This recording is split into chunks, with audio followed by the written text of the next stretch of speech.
ልንገር እስላሞች ተወልዳችኋል እንጂ ኢትዮጵያ ላይ ኢትዮጵያዊ አይደላችሁም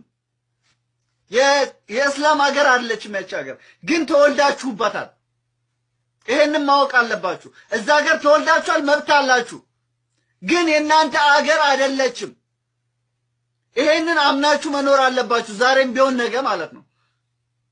በቃ እውነቱን ነው እንድንነጋገር የሚያስፈልገው ምንም መለማመጥ መቻቻል ምናምን የሚባል ነገር የለም እኛ እየተቃጠለን እያለቀን መቻቻል የሚባል ነገር የለም መቻቻል ቢያውቁም አንዳንዶቻችሁ ደግሞ አላችሁ የመሃይም ድፍን ጭንቅላቶች ማለት ነው ኢትዮጵያ የክርስቲያን ሀገር ናት እያላችሁ እኛን እየረገጣችሁ ነው ትላላችሁ አዎ ኢትዮጵያ የክርስቲያን ሀገር ናት ክርስቲያን የቆረቆራት ሀገር ናት ኢትዮጵያ ለዚህ ማስረጃ ደግሞ ሌላ ታሪክ ምናምን ዝባዝንኬ መፈለግ አያስፈልግም ገባ የየሰፈሩ የስም ስያሜ በቂ ነው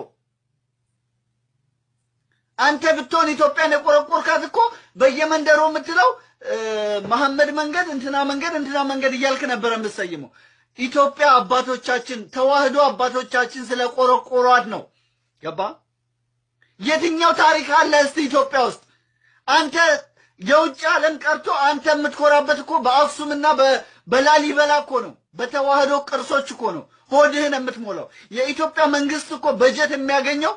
የውጭ ቱሪዝም የሚያገኘው ከነ አክሱም ከነ ላሊበላ ነው ከክርስቲያን ላብ ነው የምትበላው እኮ የትኛው ንብረት ነው አንተ የሚያኮራ የትኛው ከክርስቲያን ጋር የሚወዳደር ማንነት ነው እንዴ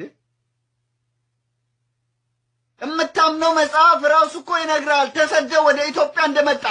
ቅድስት ሀገር እንደነበረች የናንተ ማን ነው የምትሉት መሐመድ ነው ምናምን የምትሉት እንኳን ሂዱ ወደዛ ሀገር ብሎ እንደላካችሁ ታውቃለህ